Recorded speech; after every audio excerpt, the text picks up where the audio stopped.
July 29th, 1945. Sparta, Wisconsin. The bell above the glass door chimed once as Aiko stepped inside, the sound too light for how fast her heart was beating. Cool air breathed out from humming compressors, carrying the sharp sweetness of syrup and the faint metal tang of polished chrome. Outside, the July heat had baked the dirt road white. In here, the counter gleamed like ice under fluorescent tubes. She saw it immediately. The glass boat on the counter. 1 banana split. 3 perfect scoops. Vanilla, chocolate, strawberry. Draped in dark sauce and whipped cream that held a maraschino cherry aloft like a flag. Behind her, the U.S. Army Military Police Corporal shifted his weight, web gear creaking, the strap of his M1 carbine scraping softly against his khaki HBT jacket. 2 other women from the POW compound stood stiff beside her, eyes lowered, their brown cotton dresses hanging awkwardly over issued work shoes. "Go on," the corporal muttered, not unkindly. "It won't bite." Aiko's fingers twitched at the long-handled spoon standing upright in the ice cream like a flagpole. Rituals, she thought. This was some kind of American ritual, and they were on display inside it. At the far booth, a Gold Star mother pretended not to stare, fingers whirring a small pin on her lapel. Aiko sat, the vinyl seat exhaling under her. The first touch of the chilled metal spoon to her lip shocked her jaw with cold. Chocolate, milk fat, sugar, so rich it almost hurt. A sound escaped her throat, low and involuntary. She heard herself say. Across the table, one of the American girls behind the counter smiled, just a flicker. If you're listening to this as a story, you can always subscribe and tell me which country you're hearing it from. 13 months earlier, Saipan, Mariana Islands. 13 months earlier, Saipan, Mariana Islands. The switchboard room shook as if some unseen giant had gripped the concrete walls and was trying to wring them dry. Porcelain insulators chimed against each other. Dust sifted down in thin veils over the tangle of wires. Aiko's fingers moved by habit, pulling and seating plugs into the Type 96 field telephone board, her headset biting into the soft place behind her ears. "Line to the coastal battery is dead. Try again." The petty officer's voice cracked, more from fear than static. "I am trying," she said, but her voice was swallowed by the boom that followed, a deep-bellied concussion that dimmed the electric bulbs to orange for a heartbeat. Somewhere above the tunnel, another U.S. shell had found something that used to be a building. The air smelled of insulation, sweat, and the faint sweetness of spilled tea that no one had cleaned. Civilians crowded the far end of the room, mothers with tied bundles, an old man clutching a radio with no batteries, a baby's thin wail threaded through the overlapping shouts. Aiko wiped her palms on her khaki skirt and tried to focus on the numbered jacks. Connect, report, disconnect. Outside, officers spoke of decisive attacks and honor. Inside, the cables burned through one by one, little green and red bulbs going dark. The next explosion came closer. The emergency door slammed open, banging off the wall. Smoke and daylight burst in together, rough hands pushing bodies ahead of them. A woman with blood on her sleeve thrust a wrapped bundle against Aiko's chest. "Please," she gasped in Japanese, eyes wild. "Take her. I have to go." To where? Aiko wanted to ask. But the woman had already turned toward the back entrance, toward the cliffs and the sea, where everyone said honor waited. The baby's weight pinned Aiko to the spot as U.S. voices, sharp and foreign, echoed down the tunnel. The baby had left only a faint milk smell on her blouse by the time they marched her up the gangway. Someone else carried the child now. Aiko was just another figure in a line of uniforms, stripped of insignia, heads bowed beneath the gaze of American guards. The ship's steel flank rose beside them, streaked with rust, its name painted over in gray. Days later, The memory of Saipan's cliffs came to her in pieces, like bits of shell on a beach. What stayed sharp was the feel of the deck under her boots as the transport rolled, and the stench in the hold, diesel, unwashed bodies, and something metallic in the air that never faded. They slept in tiers of canvas bunks slung from pipes, men on one side, the handful of women behind a curtained partition. At night, coughing and whispered arguments slipped through the cloth. Somewhere in that dark, she imagined the Kempitai eyes still on her, judging the moment she had raised her hands instead of following the others into the sea. On the second week, they herded them onto the open deck for roll call. Sun hammered the steel. The ocean threw light into her eyes until her vision swam. Aiko locked her knees, counting breaths as an American corporal walked the line, M1 Garand at his shoulder, web gear creaking. One woman ahead of her sagged, then folded to the planks. Voices barked in English. Aiko felt her own balance slip, the horizon tilting. A shadow fell over her. A canteen appeared in front of her chest, dull aluminum, cold from shade. "Drink," a sergeant said, not unkindly. "You're no use to anybody if you pass out." The English was clear enough. She held the canteen with both hands, the metal shockingly cool. Cruelty, she had been told, would be simple to understand. This careful, indifferent mercy left her more unsteady than the sea. That night, in the swinging half-dark of her bunk, she lay awake replaying his voice, trying to fit the sound of it into the words she knew for enemy. The first thing she saw of America was not a city or a statue, but bare trees and a flat, gray sky. From the train window, Wisconsin slid past in frozen fields and farmhouses, hunched into themselves, smoke trailing from chimneys. Snow lay in ragged strips along the tracks, dirty at the edges like old bandages. At Camp McCoy, they made them stand in ranks again. The cold bit through her thin wool. Her breath came out in small ghosts. Behind the barbed wire, low wooden barracks stretched in rows, roofs frosted white. Watchtowers stood at the corners, dark figures with rifles outlined against the clouded light. "Eyes front!" an MP barked. The word meant nothing, but the tone was universal. Aiko kept her gaze ahead, though she felt it. Men's eyes climbing over the line of women. There were so few of them. Clerks, nurses, a cook. A whistle cut the air, and a U.S. officer in an overcoat and peaked cap strode past, a clipboard tucked under one arm. He paused by a board nailed to a post. English words were stenciled beneath the American flag. Another line, in careful Japanese brushstrokes, mentioned camp rules and Geneva.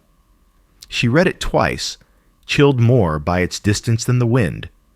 Protection, yes. Also, obligation. Later, in a low room that smelled of damp wool and coal dust, they were told through an interpreter that this barrack, fenced off within the larger compound, was for women only. Separate roll calls, separate latrine, separate work details. Some of the women exhaled in relief. Aiko stared at the new inner fence taking shape outside, posts driven into snow. Safer, she thought, and more trapped. That evening, a list of names and tasks went up by the door. Next to hers, the word was simple enough for her to sound out in English. Laundry. The laundry building hummed like a giant wet animal. Steam licked the ceiling in slow curls, turning the bare bulbs into hazy suns. Aiko stood by a metal table, hands red from hot water, a pile of damp towels stacked higher than her elbow.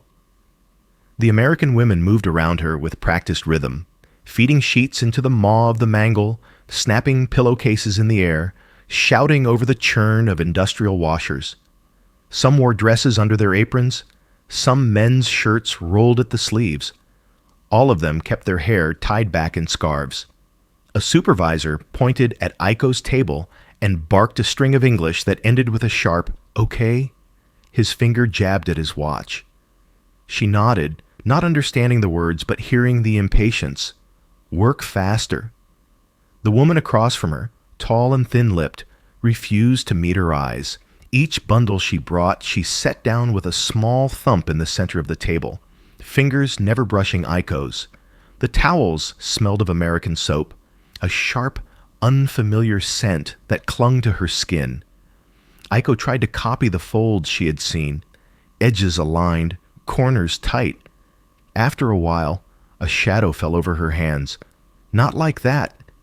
The voice was rough but not sharp. An older woman with gray at her temples, Hazel, someone had called her, reached over, unfolded the towel, and rewrapped it, quick and tight, tucking the last edge in with a practiced push of her thumb. They don't pay me extra to fix your mistakes, Hazel muttered, but she slowed the next one, letting Aiko watch the motion. Aiko followed, matching the angle of fingers, the pressure. Hazel grunted, almost approval. The words stung, the hands did not. By the end of the shift, the tall woman still used the middle of the table like a buffer. But the stacks at Aiko's elbow were neat, even, and the supervisor's glance slid over her without stopping. Invisible, she thought, wiping steam from her face. Good. Invisible was one step closer to being trusted beyond the wire. The truck ride felt like falling forward in slow motion. Aiko sat on the wooden bench, running along the side of the 2-ton GMC, hands clenched around her knees as the vehicle bounced along a rutted road. The canvas flaps at the back were rolled up. Cold air knifed in, bringing the smells of manure and thawing earth. Across from her, 2 other POW women swayed with the movement, faces blank, wool caps pulled low. At the tailgate, an MP braced his boots wide, one gloved hand on the metal frame, M1 carbine slung across his chest. When the truck stopped, she climbed down carefully, boots sinking into soft mud. The farm spread around them in long, damp furrows and low barns. Chickens picked at the ground near a fence. A dog barked once and then kept its distance, hackles up.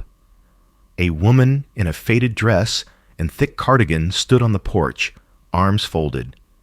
Her eyes tracked Aiko the way the searchlights at camp tracked the fence line. A boy of 8 or 9 hovered by her skirts, craning to see. They were given baskets and a curt gesture toward a storage shed. The work was simple. Move jars and crates, help clear last year's remnants. Aiko kept her gaze down, listening to the crunch of straw under her feet, the murmur of the farmer's voice as he spoke to the MP. The boy drifted closer, orbiting her as she lifted jars. When the truck backed toward the shed, its tailgate jolted. A crate skidded, teetered, then leapt free, wooden slats spinning. The boy stood frozen in its path. Aiko dropped her basket. Her hand closed on the back of his collar and yanked.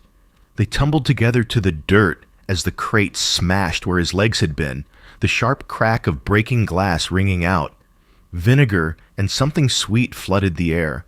For a moment, there was only the boy's sobbing breath against her shoulder, his arms locked around her neck in a panicked grip that was too familiar. Saipan's tunnel flickered through her, another small body, another desperate shove. The farmer's wife was there then, pulling the boy away, eyes wide. Not with hatred now, but with something tighter, more complicated. The MP's carbine stayed on his chest. He said nothing. On the ride back, vinegar scent still. Clinging to her sleeves, Aiko stared at her hands and tried to decide whose child she had just saved. The notice went up on the barracks wall with a single nail and a soft thud. Aiko read the Japanese translation twice, lips moving silently. Town work detail, sewing and mending, limited positions, volunteers. Behind her, the other women murmured. One snorted. So we can polish the enemy's uniforms now?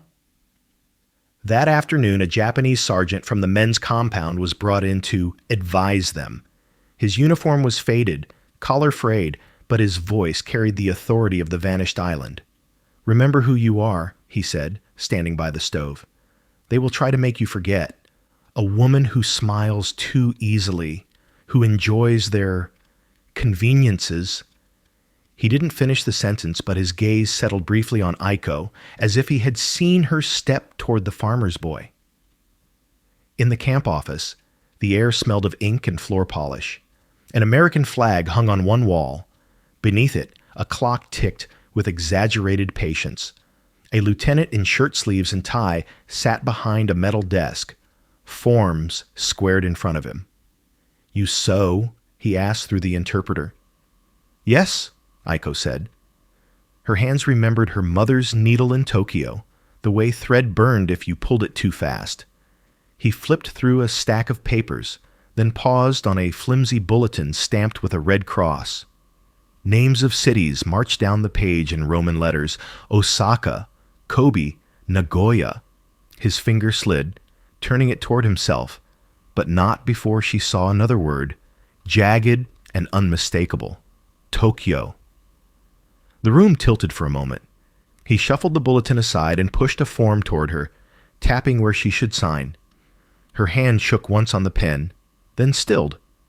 If the fire had reached home, it would reach her, whether she signed or not. She wrote her name in careful characters. The first thing she noticed was the line. Faded yellow paint, brushed in a straight strip across the worn boards of the general store, from the shelving to the wall by the doorway. On one side, bolts of cloth, a long table, the low thrum of sewing machines. On the other, chrome stools, a counter with glass jars of candy, and the gleam of a metal mixer under bright lights, the soda fountain. "Here," the MP said, tapping the floor on the sewing room side with his boot. "You stay this side, understand?" He drew an invisible wall in the air with his hand, carbine hanging easy on its sling. Aiko nodded. The line needed no translation. She sat at the machine nearest the doorway. Every time she fed a hem under the needle, the sounds from the fountain rose and fell. The clink of glass, a burst of laughter, the tinny swing of a jukebox playing somewhere she couldn't see. The air smelled of starch, dust, and just beyond, something sweet and cold. A teenage boy in a Letterman jacket passed through once, glancing over with narrow eyes. "Japs," he muttered, the word slithering past his teeth. Aiko didn't know it, but the tone made her fingers tighten on the fabric. Later, a girl behind the counter, hair tucked under a white paper cap, poured a milkshake, silver cup catching the light. She turned, distracted by a customer's question, and set the finished glass absent-mindedly on the wrong side of the line, on the bare wood just inside the sewing space. For a moment, the world held its breath. Then she noticed, cheeks flushing. She slid the glass back with a quick, awkward smile in Aiko's direction, as if apologizing for the misplacement of an entire country. The line was still there, but now Aiko knew it wavered. On a shelf behind the counter, stacked beside the straws, she saw folded newspapers, their black headlines shouting words she could not yet read. The day the news came, the sky over Sparta was a clear, careless blue. From her seat by the doorway, Aiko could see only a slice of it through the front windows, cut by the edge of a Coca-Cola sign. The sewing machine's needle punched its steady rhythm into the fabric under her hands. In the soda fountain beyond the yellow line, two men in work shirts sat over coffee, talking louder than the jukebox. She caught words like Tokyo and burned to the ground in the rising and falling English. One of them made a sweeping gesture with his hand, as if wiping a board clean. Her foot slipped off the pedal. The machine whined and stopped. "Okay?" The MP on duty today, Halverson, the one who sometimes tried a few clumsy Japanese phrases, stepped closer. His MP armband was slightly crooked, as if he had put it on in a hurry. "I'm fine," she said in Japanese, though the tightness in her chest made the words thin. At lunch, he disappeared for a while. When he came back, he didn't look at her. He walked past her table, past the other women, and set something down by her machine with a flat slap of paper on wood. A newspaper, folded. On the top half, in a photograph black as charcoal, a city burned. Roofs were gone. Streets a lattice of white lines between fields of ash. Smoke feathered up into a sky she could not see. The caption was in English, but one word in the headline shouted at her in Roman letters, Tokyo. She pushed the paper away, pulse hammering, and went back to sewing. The fabric blurred. The needle's clatter grew distant. Only when the store had emptied and the jukebox fell silent did she reach for it again. The newsprint left a faint gray on her fingertips. She traced the ruined blocks with one finger, searching for the place where her parents' house might have been. There was only black. Without these hands, enemy hands that had set type, inked plates, printed, and carried this paper, she would know nothing. The thought made her grip the edge of the table until her knuckles whitened. Beyond the doorway, someone ordered a banana split. The words floated toward her, light and ordinary, over an image of her city on fire. The first sign was the sound. Not the jukebox, not the door chime, but a low, ragged chant rolling in from outside like distant surf. Aiko's foot stuttered on the sewing pedal. The machine's rhythm faltered.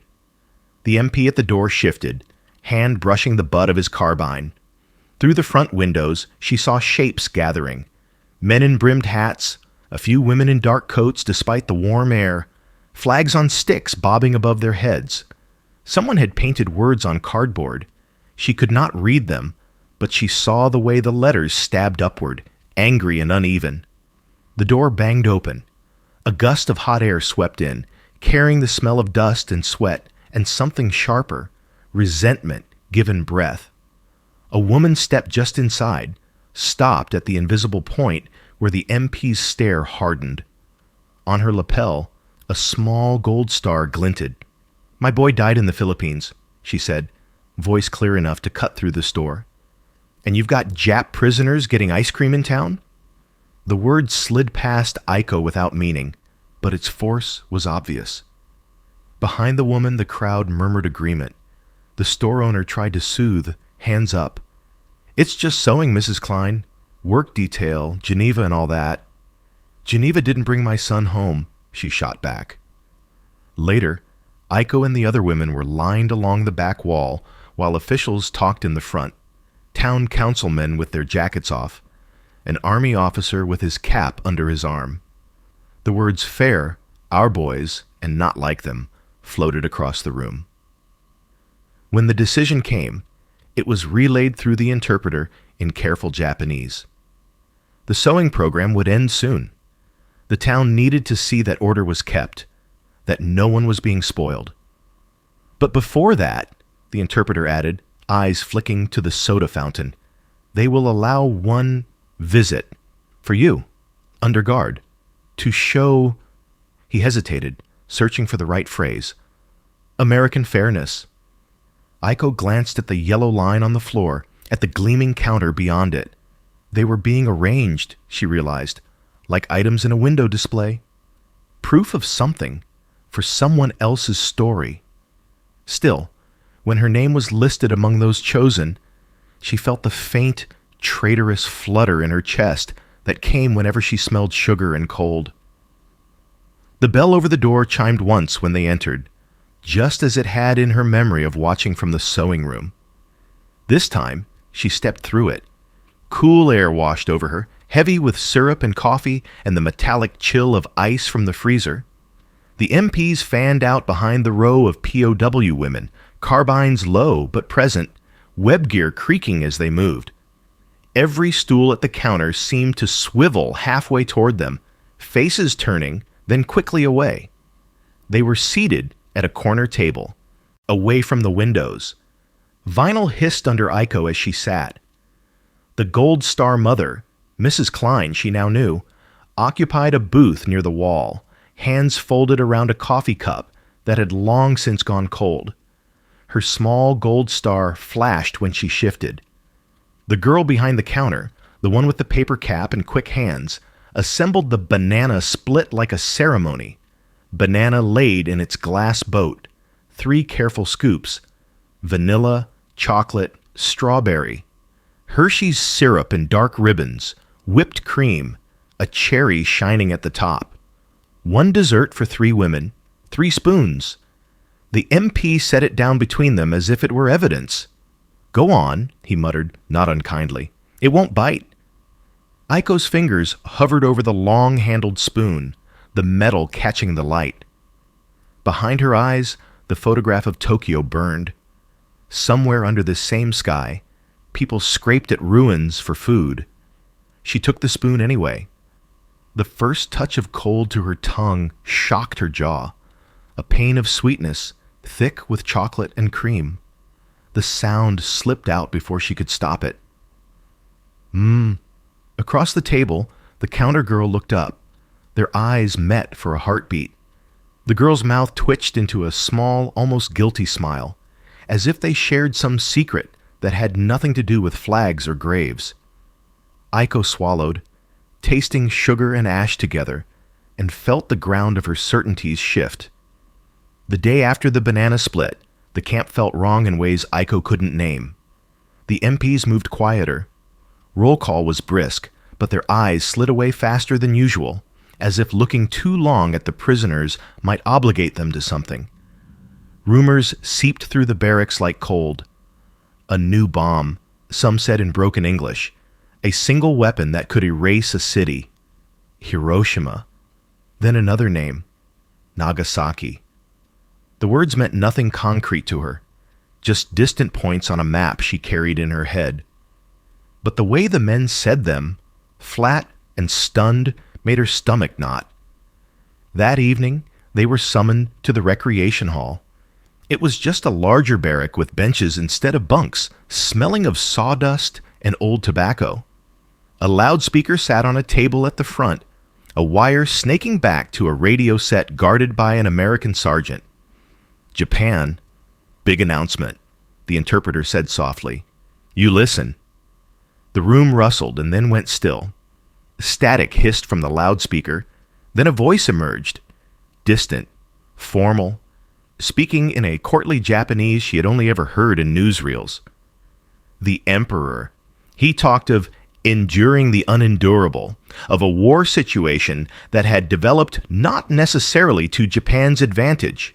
The phrases floated, ornate and careful, over the heads bowed around her. Aiko sat rigid, hands flat on her knees. Yesterday's cold sweetness lingered in her memory.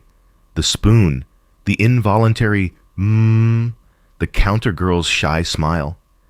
Now that same mouth formed a whisper. "So, it's over." She had imagined the end of the war as fire, cliffs, a last scream into the Pacific. Instead, it arrived in Wisconsin as a recording through foreign wires, in the same land where enemy children licked ice cream from their spoons. Nothing in her old world had prepared her for those two truths sharing the same breath. The harbor smelled of salt and coal smoke and something metallic that reminded Aiko of the Saipan tunnel. A transport ship loomed at the pier, gray hull streaked and massive, gangways like narrow bridges between worlds. They stood in line with their bundles. U.S.-issued duffel bags sagging with folded clothes, Red Cross parcels tucked under arms. Names were called, checked against lists, stamped, cleared. The word repatriation floated around them, strange and heavy, going home as if home were still a fixed point. Around her, men muttered in low voices. Some spoke of families who might not want them back, of burned neighborhoods, of questions they would never answer about surrender, about captivity. One said, with brittle certainty, "I will never speak of America. Better to forget." Aiko stared at her hands. Calluses from laundry, faint ink stains from handling forms in the camp office, a ghost line on her finger where a ring had once been. "Aiko." She looked up. Halverson stood a few steps away, helmet tucked under his arm, MP armband still crooked. Beside him was the soda fountain owner, awkward in a suit that didn't quite fit, hat clutched in both hands. They were not supposed to come this close, yet here they were. The owner cleared his throat and held out a folded square of paper. "For you," he said, the words careful. Inside, drawn with uncertain lines, was a glass boat, a banana, 3 scoops, a cherry. Underneath, in blocky letters, "Banana split good luck." Halverson nodded toward it. "Maybe, someday, you eat again. Peace, okay?" The dock noise faded for a moment. Aiko felt every eye of her own people at her back, and the weight of 2 enemy gazes in front of her. She bowed, small, formal, and made her mouth shape the English she had rehearsed in secret. "Thank you," she said. The words were thin in the harbor wind, but once spoken, they would not go back inside. Later, as the ship pulled away and America receded to a line on the horizon, she sat on the crowded deck, the paper folded carefully inside her jacket. Somewhere ahead lay ruins she could not yet picture. Somewhere behind, in a small town in Wisconsin, there was a counter, a yellow line on the floor, and a glass boat waiting under bright lights. Between them, she realized, she would have to build the rest of her life.